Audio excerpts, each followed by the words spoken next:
박근혜 오촌 살인 사건 거기에 대한 대법원의 최종 판단이 나왔는데요. 김어준, 주진우 무죄 확정. 당연하죠. 그러니까 이게 굉장히 오랜 시간 동안 5년 동안 걸친 사건이에요. 18대 대선 당시에 명예훼손 또 5년이 지나가지고 이제 대법원이 무죄를 확정했는데 얼마나 고생했을까요? 근데 정권이 바뀌지 않았었으면 다른 결과가 나올 수도 있지 않았을까요? 어쩌면 그러네요. 네, 명예훼손이라는 게 애매해요, 사실. 그러네, 이제 열흘 정도밖에 안 남았는데. 그때 그 사건의 핵심 중에 하나는 박지만이 오촌 살인 사건에 연루됐다 이건데요. 그러니까 1심도 무죄가 났고요. 2심도 무죄가 났는데 결국엔 2심에 대한 대법원의 사실 확인 이런 거거든요. 그 당시 무죄 선고한 이유는 뭡니까? 피고인들이 제기한 의혹은 나름의 근거를 갖고 있으며 공표돼서는 안 되는 의문 제기에 해당하지 않는다. 국민에게 정치적 의사결정에 필요한 정보나 의견을 제공하기 위해 이루어지는 언론 활동은 중대한 헌법적 법익을 침해하지 않는 한 최대한 보장해야 한다. 예. 그러니까 이런 것들을 막아버리면은 어떤 의혹 제기도 못 한다는 거죠. 그렇죠. 그러니까 그 의혹 제기가 합리적이면 그게 사실 관계를 떠나가지고 언론인들의 사명이고 의무다 이렇게 판단해 준 거거든요. 이것도 이제 판결이 아까 왜 박근혜 정권이었으면 다를 수 있었다 얘기했던 게 제가 호응했던 게 뭐냐면 제 경우에는 벌금을 제가 실형받았잖아요. 벌금을 냈잖아요. 그 이유가 김학의 성접대 사건 기억나시죠? 보도가 났었던 그 사건. 네, 그 사건이었는데 그거를 리트윗했다는 이유로 명예훼손에 걸렸거든요. 정확하게는 김학의 씨가 연루된 거로 추측되는 별장에서의 그룹 섹스 사건. 마약 처먹고 그룹 섹스 사건. 아이씨. 네, 그 다음에 그 국정원도 들어있고 장차관들이 들어있는 거죠. 이런 사회 위력 인사들의 이 사건에서 리트윗을 한번 했다는 이유로 무더기 35명이 200만 원에서 적게는 30만 원까지 벌금을 내는 사건이 있었어요. 근데 이 사건에서도 사실은 2심에서 판사가 나 이거 판결 못하고 덮어버렸습니다. 그 이유는 뭐냐면 허위 사실에 의한 명예훼손은 내가 섹스 비디오를 보고 김학의가 없었다는 확인을 했음에도 불구하고 김학의를 음해할 목적으로 있었다라고 리트윗을 했다라는 겁니다. 이게 이제 허위사실의 명예훼손인데 지금 우리 주진우 김어준의 이 사건을 보면 판사가 정확하게 헌법에 보장되는 규율로 판결을 했어요. 그러니까 이건 언론 활동이지 내가 만약에 주진우였었다면 저도 실형이 안 받았겠죠. 기자가 해야 될 일을 마땅히 한 거잖아요. 당연히 한 거죠. 네. 네, 명확하게 현실에 맞는 판결을 했다. 그러니까 대선을 앞둔 그 의혹 제기를 낙검수에서 한 거 아니에요. 그래서 공직선거법 위반 그거 걸었었고요. 명예훼손 혐의 이렇게 걸었었고 그 당시에 박정희 전 대통령을 언급하면서 2011년의 이야기예요. 1964년 독일에 간 것은 맞지만 독재자였기 때문에 소속 대통령이 만나주지 않았다. 이게 이제 사자 명예훼손도 포함되어 있는 사건들인데 무죄를 받은 거 일단 축하드리고요. 고생들 많이 했다. 야, 재판났어. 5년씩 중간에 갈려. 몇 년이에요 이게. 상고한 지, 그러니까 대법원에 간 지 3년 만에 대법원이 결정을 내려준 거예요. 아마 결론. 지금도 여러 건 있을 겁니다. 근데 차라리 다행이죠. 지금 된 게. 예. 그리고요, 그 김어준이 어제요, 지금도 댓글 부대가 운영되고 있다. 그 뉴스공장에서 이야기를 했는데, 이게 어제 실검 계속 1위였어요. 네. 옵션 열기를 검색해봐라. 퍼다 나르다 보니 잘못 퍼날라서 그 텍스트만 복사를 해와야 되는데, 저도 이제 가끔씩 그 기사 같은 거를 이렇게 검색해서 퍼올 일이 있잖아요. 그러면 나머지 중간에 막 걸쳐져 있는 있는 여러 가지 글자들은 다 지우고 내용만 갖고 와야 되는데, 옵션 열기라는 걸 같이 복사해버린 거지. 그리고 그걸 계속해서 퍼나르다 보니까 그게 대선 때만 있었던 현상이 아니고 최근에도 똑같이 일어나고 있다. 네. 그래서 옵션 열기라는 건 사실 이런 거잖아요. 기사가 있고 기사에 댓글을 다는데 그 기사가 댓글 달다 보면 이제 뭐 여러 가지 부수적인 조건들 뭐 찬반도 누를 수 있고 뭐 등등에 포함되어 있는 텍스트 중에 하나가 옵션 열기인데 그것까지 같이 복사해서 지금 퍼나리 하고 있다. 그런 부대가 지금도 아직도 있다. 근데 김어준의 이야기는 이런 걸 구분 못할 정도면 인터넷이 좀 익숙하지 않은 노인들의 행위가 아닐까. 문득 떠오르는 게 이제 어버이연합 이런 느낌도 좀 나고요. 뭐 거기에 하루 종일 실검 1위에 있었던 바로 그 부분이에요. 계속 한번 검색해보는 거예요. 옵션 열기. 근데 저도 이제 우리 방송에서 몇 주 전에 이런 얘기를 했어요. 아직도 시발단이 움직이고 있다. 저는 분명히 말씀을 했는데 거기 일맥상통한 겁니다. 제가 제 트위터 가면 리스트에 시발단으로 추정되는 126명을 모아놨는데 그들이 또 똑같이 지금 활동을 하고 있습니다. 아직도. 제가 그래서 계속 얘기한 게 저는 이게 이명박이 집중적으로 수사 대상에 오르면서 시작됐다. 저는 이렇게 봅니다. 예. 일부 세력들이 대규모는 아니지만 어쨌든 반대 여론을 형성할 목적으로 움직이고 있는데 그것이 조직적인 것처럼 보여지고 있다. 이게 지금 얘기인 건데 아니면 만약에 이게 조직적이지 않다면 아직도 어두운 PC방에 앉아서 댓글을 달고 있는 해방된지도 모르고 댓글을 달고 있는 시발단 애들이 있지 않나. 그래서 제가 얘기하는 게 이게 적폐청산이라는 것이 국정원이 원세훈이 직접 양린을 데려다가 의식화시켰거든요. 세뇌시켰다고 하죠. 시계도 주고 국가 방공의식도 고취시켜주고 했던 교육들이 있었죠. 거기에 이제 변 씨가 간니 많이 해서 논쟁이 됐던 사건이었잖아요. 그런데 실제로 교육이 있었습니다. 시계를 받은 사람이 있기 때문에. 그러니까 이런 사람들을 찾아서 세뇌를 한마디로 쉽게 우리말로 하면 풀어줘야 돼. 예, 진짜로 그렇다니까. 정상적인 사회로 돌아올 수 있게끔 그때 니네들이 받았던 세뇌는 이게 아니야 라고 확인 체크를 해주면서 정상인으로 돌아오게 해야 되는데 그렇지 않았기 때문에 지금 어디선가는 어느 텔 그룹방에선가는 모여서 야 날르자 그러면 퍼다 컨트롤 C 컨트롤 V 하다 보니까 이 현상이 지금 발생되고 있다라는 거고 그리고 아직도 트위터에서 보면 무조건 문재인 정부를 까는 트윗들이 있어요. 그것도 집단으로 움직이고 있거든요. 초단위로. 그러니까 이런 사람들을 좀 집단적으로 지금 움직이고 있는 것이다. 아니면 그때 세뇌시켰던 사람들이 그냥 애로운 늑대라고 하나요? 이런 식으로 지금 하고 있는 것인지를 국가가 반드시 이걸 판단을 해야 돼요. 거기서 플러스, 그러니까 뭐 자기들 소신껏 할 수도 있죠. 뭐 일부는. 근데 저는 이렇게 의심이 봐요. 국정원 공식 조직은 이제 없다라고 보면 왜 얼마 전에 자유한국당이 사이버 전사 이런 거 있었잖아. 그렇죠. 그런 세력일 가능성도 생각을 한번 해봐요. 가족들일 수도 있고요. 네, 가족들도 새누리당 가족들을 동원해서 주부들 뭐 동원시켜서 댓글 달았잖아요. 가족단들도. 그러니까 그런 세력들이 있다는 거죠. 지금 그 트위터에서도 올라온 것들을 보면 이런 것들이 있어요. 계정이 한국보수 전국연합이라는 계정인데 이건 16년도에 올라온 글인데요. 이렇게 돼 있어요. 트위터 밑에 옵션 열기. 이렇게 해가지고 그 컨트롤 C 컨트롤 V 한 티가 나고요. 힘내세요 유유유유 베스트 댓글 운영 기준 안내 레이어 보기 이렇게 다 복사해서 올라온 것들도 있고 이런 식으로들 올라오고 있어요. 과거에 이렇게 계속 올라왔던 것들이 사실은 이제 김어준 총수가 이야기한 것처럼 네이버에서는 여전히 아직도 댓글 부대가 활동 중이다라는 그런 말을 한 거고요. 그 방송이 나오자마자 네이버에서 이 옵션 열기 댓글들이 광속으로 지워지고 있어요. 나는 좀 재밌는 의혹을 한번 제기해봐요. 이게 BBK 사건의 핵심의 키워드가 뭔지 아십니까? 옵셔널 벤처스. 그렇지. 그 옵션이 아닐까? 아, 그럼 이거 누군가 그 안에서 내부 디스한 사람들이 있다는 얘기인가요? 글쎄요. 그러니까 적폐 세력 이런 표현은 너무 좀 광범위하고 예를 들어서 국정원의 반개 조직. 이를테면 국정원장은 바뀌었지만 양지의 양후의 무슨 뭐 대표자들이 이런 사람이 바뀐 건 아니잖아요.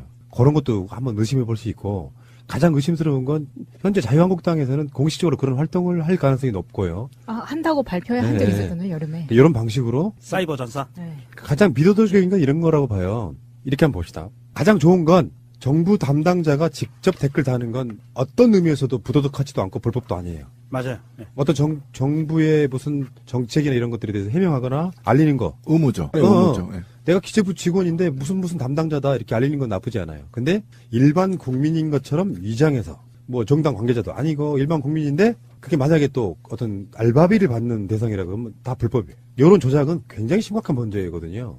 그런 관점에서 봤을 때 이런 세력들이 아직도 남아있다는 게 저는 제발 이런 걸 하지 말자고. 아니, 하지 말자고 되는 게 아니라요. 이건 제도적으로 접근해야 된다고 제가 분명히 말씀드리지만 지금 현재에는 집권 여당에서까지 지금 문제 제기를 하니까 댓글들이 삭제되고 있다라는 건 조직적으로 움직였다는 증거거든요. 맞습니다. 예. 조직적으로 움직였다는 거고 여기에 부안대동했던 과거 세뇌시킨 세력들도 분명히 있을 거고요. 버릇처럼. 그렇다고 한다면 제가 염려한 건 당에서 달았거나 또는 특정의 공조직에서 달았다면 전 고칠 수 있다고 보는 겁니다. 그런데 아직도 국가 권력에서 벗어난 국가 권력 내부에 암약한 세력들이 있다면 이건 굉장히 무서운 조직이거든요.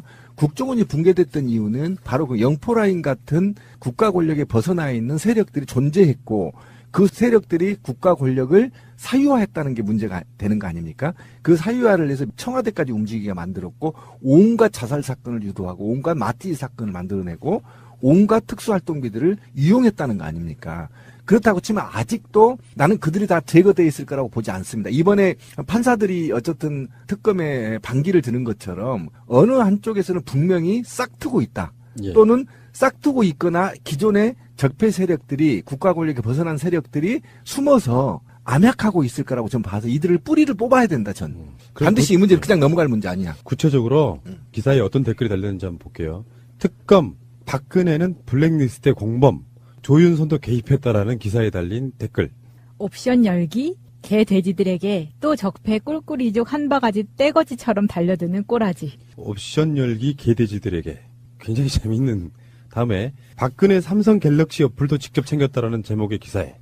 옵션 열기, 치졸한 빨갱이들 대통령으로서 대한민국 국민의 먹거리인 스마트폰의 다양한 기능을 위해 규제를 푼 것도 죄가 되냐? 쓰레기 국민들 빨갱이 치아에서 뱃속에 괴물기생충 가득 넣고 수령님 외치며 살 날이 멀지 않았다. 아, 이 새끼 한번 보고 싶다. 이게 누가 만드는 왜 이런 방식으로 해가지고 18대 대선 때 같은 경우는 문재인 이런 식으로 계속해서 막 댓글 어마어마하게 달아가지고 그것도 문제고 그것도 다 국정원이 지시해서 한 거라고 보면은 그렇죠. 정권은 바뀌었지만 그 세력의 어떤 줄기나 뿌리는 그대로 남아있는 거예요. 이제부터 계속해서 이제 어떤 박근혜를 까는 기사, 비판 기사만 나오면 댓글이 뭐가 달렸다고요? 옵션 열기. 이제 다른 걸로 바꿀 겁니다. 애들이. 옵션 열기. 이게 문제가 되는 게 아까 신비님이 얘기한 것처럼 이게 조직적으로 지금 현재 진행형으로 되고 있다는 증거가 나오는 것들이 연합뉴스에 이런 게 있습니다. 문 대통령 선제 타격으로 전쟁 나는 방식 결단코 용납 못해. 12월 6일 저녁 때 기사인데 이것이 김어준 총수가 7일 날 방송을 하기 전에는 보면은 작성자 삭제라는 스스로 삭제한 것이 한 1600건이었는데 방송이 나가고 나서 이게 1900건으로 확 늘어버려요. 이 방송이 나가고 나서 지금 트위터에서도 정땡땡이라는 닉네임을 가지고 있는 사람이 자기가 올렸던 게시물들 이것을 지금 아주 어마어마하게 삭제해 나가고 있습니다. 이런 식으로 이 삭제한 것들을 보면 이제 옵션 열기들이 포함되어 있는 단어가 게시물로 올라와 있는 트위터리 아니에요. 그 트위터를 보시면요, 이런 것들이 어제 하루 종일 실감에 올라오고 트위터에서도 검색어 1위였어요. 그렇죠.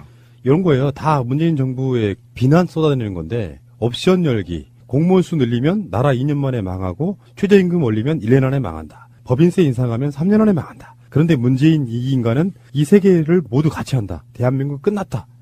이런 식이고요. 근데 그 용어가요, 단순하면서도 명확하죠. 왜 그런 줄 아세요? 70대, 60대 어르신들을 향한 단어예요. 그래서 그 어르신들 술 먹으면서 그 얘기를 해요. 실제로. 그리고 더 K님의 트윗을 보니까요. 옵션 열기 관련해서 1시간 동안 관련 단어 검색했다. 모두 문재인 대통령 향한 비방이었다. 댓글 알바가 아니고는 불가능한 일이다. 댓글 부대는 존재한다. 검찰은 수사에 나서야 한다라는 트윗 올려주셨나요? 네. 근데 이게 이제 아까 명종님이 얘기한 대로 보면 여러분 저도 이제 가끔 훌륭한 기사는 댓글을 달거든요. 댓글 달아놓고 기억해요? 못합니다. 그래 찾아 지운다는 얘기는 조직적으로 한다는 겁니다. 이거 분명히 수사에 나서야 됩니다. 그리고 그 배우가 누구인지를 찾아내야 됩니다. 이게 아직은 찻잔에 미풍이라고 하지만 이게 싹을 트기 시작하면요 안 되거든요. 이 싹을 먼저 잘라야 됩니다. 그리고 이것들이 조중동과 연계가 되면 굉장히 무서운 힘을 발휘할 수 있기 때문에 지금부터 잘라야 된다. 이런 거 있죠. 잔님이 올려주신 정말 이렇게 잔잔한 트윗인데 옵션 열기 써 있으면 댓글 알바다 X. 옵션 열기 써 있는 댓글들을 한꺼번에 삭제한다. 댓글 알바다 O. 이렇게 말씀하신 것처럼 일괄적으로 그게 문제가 될까봐 삭제하는 것 자체가 조직이 개입해 있다는 증거다. 이렇게 말씀하시는 거죠. 이미 옵션 열기 댓글의 한 기사에서만 1900개가 사라지고 있다는 엄청나게 지우고 있네요. 근데 사실 옵션 열기가 붙어 있는 것만 댓글 작업을 했다고는 볼 수 없잖아요. 사실 수많은 것 중에 그 중에서 지금 발견된 실수한 것만. 그렇죠. 네. 예. 그러니까 지침을 제대로 내려야지. 야 옵션 열기 복사하지 말고 빼고 해라 이렇게 내려야지. 이런 거 있잖아요. 옵션 열기를 검색해봐라 이렇게 이야기하니까 검색은 해보는데 진짜로 검색을 하면 이게 실시간성이기 때문에 옵션 열기 그 사건을 이야기하는 옵션 열기가 더 많이 검색되는 바람에 그게 검색이 굉장히 뒤로 밀리는 이런 효과가 나오는 거예요. 어제 공무원 충원 기사에 1초에 벌레들 댓글이 50개씩 올라오는 거 실시간으로 봤음. 걔네들 옵션 열기 그딴 거 없음. 뇌를 굴리더라고. 1초에 댓글 50개 올라온 애를 아니까 그 댓글만 찾아서 역다봉 딱 막 찍던데. 그러니까 옵션 열기라고 찍혀 있는 것만 댓글 알바가 아니고 그건 실수의 어떤 한 영역인 거고 나머지는 아직도 이런 작업들을 하고 있다. 뭐 그런 거죠. 그게 누가 써준 거를 그대로 이제 복사해오다가 그렇게 되는 거잖아요. 근데 최근에 추석 같은 데는 맘카페, 그 엄마들 카페 같은데 무슨 일이 일어났었냐면요. 사람들이 이 댓글 부대에 조선족을 쓴다라는 강한 의심을 들게 했던 글들이 몇 개씩 발견이 됐었거든요. 예를 들어서 문재인 정부가 들어서면서 물가가 너무 올라서 도저히 차례상을 지낼 수 없다. 이런 취지로 쓰는 글들에 어떻게 글을 쓰냐면 명절 때 쓸 나물이나 고기는 미리 마트에서 사다 놨는데 월병에 들어갈 소재료랑 개화주, 과일 등 몇 가지 빠진 게 있어서 시장에 왔는데 시장 물가가 장난이 아니네요. 이렇게 썼어요. 그랬더니 댓글에 도대체 왜 월병을 만드느냐. 개화주가 뭐냐. 우리는 개화주나 월병을 전혀 추석에 쓰지 않잖아요. 그러면서 이게 적발이 된 거예요. 그런 사건이 있었거든요. 그럼 이제 하나원 같은 데서 국정원이 조정해서 댓글 단다. 이런 게 다 그것 때문에 나오는 겁니다. 예. 이 동아일보, 그 트위터 동아일보 계정에서 올라온 걸 보니까 안철수가 2015년 12월 12일 날 기자회견 다시 두려움을 안고 광야에 서서라는 것을 본인이 올려요. 트위터에. 그러니까 안철수 지지자 같은 분이 올렸는데 현명한 결단 지지합니다. 앞에 옵션 열기가 있어요. 뭐야.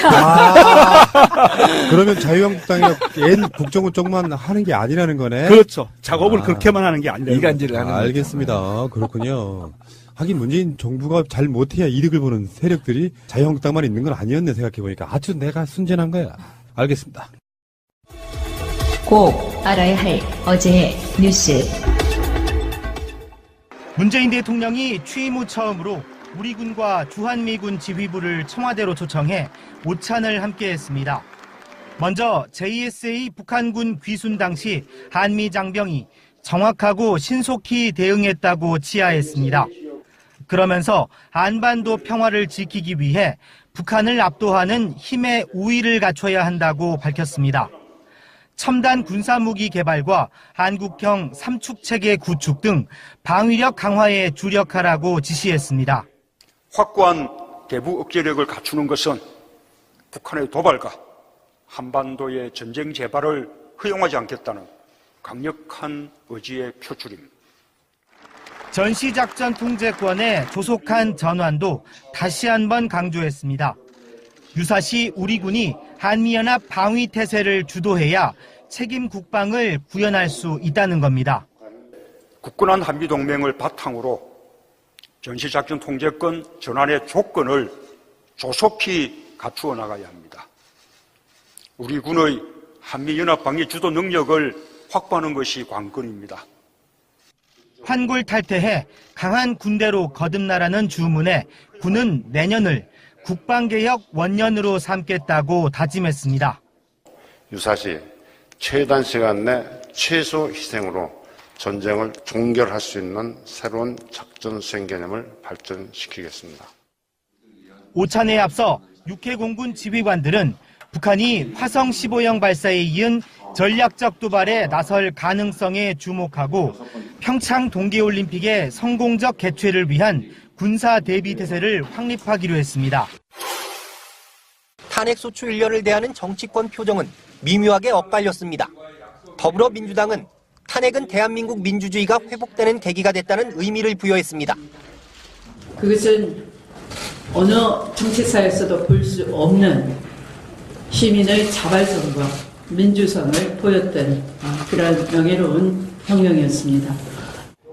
당시 제1야당 대표로 탄핵을 이끌었던 우상호 전 원내대표는 탄핵 100일간이 기록이란 제목의 백서를 발간했습니다. 출간 토론회는 동료 의원 수십 명이 참석했습니다. 국민의당은 탄핵안 가결을, 자유한국당은 무거운 분위기였습니다. 홍준표 대표의 감기 몸살을 이유로 최고위원회의를 취소했고 탄핵 소추에 관한 논평도 생략했습니다. 당 관계자는 입장을 내기가 껄끄러운 상황이라고 전했습니다. 정부의 채용비리 전수조사는 275개 공공기관의 지난 5년 동안의 채용 과정 전반에 대해 이루어졌습니다. 모두 2,234건의 문제 사례가 드러났습니다. 이 가운데 143건은 인사청탁이나 서류 조작 등 구체적인 비리 혐의가 드러나 징계 대상에 올랐습니다. 우선 특정인이 유리하게 점수를 조작하거나 배점 기준을 바꾼 경우가 확인됐습니다. 심지어 기관장이 인사 담당자에게 지인 자녀의 이력서를 직접 전달해 특혜 채용을 지시한 경우도 있었습니다. 기관장이 직접 개입된 것으로 의심되는 사례들이 다수 발견되었습니다. 금품을 수수했거나 청탁금지법을 위반한 경우, 또 문서 위변조, 업무 방해 등 위법 사실이 확실시되는 44건은 사법당국에 수사를 의뢰하기로 했습니다. 지난달부터 운영된 정부의 채용비리 신고센터에도 290건의 제보가 접수됐습니다. 신고와 제보가 많이 들어온 19개 기관에 대해서는 앞으로 3주간 심층 조사를 실시하고 채용비리 신고센터를 내년에도 운영하기로 했습니다. 또 824개 지방 공공기관과 272개 공직유관단체에 대해서도 조사가 이어집니다. 정부는 조사가 아직 진행 중이라는 이유로 해당 공공기관과 비리 혐의 기관장이 누군지는 밝히지 않았습니다. 방송 중간에 좋아요를 눌러주시면 새날팀들에게 큰 힘이 됩니다. 미리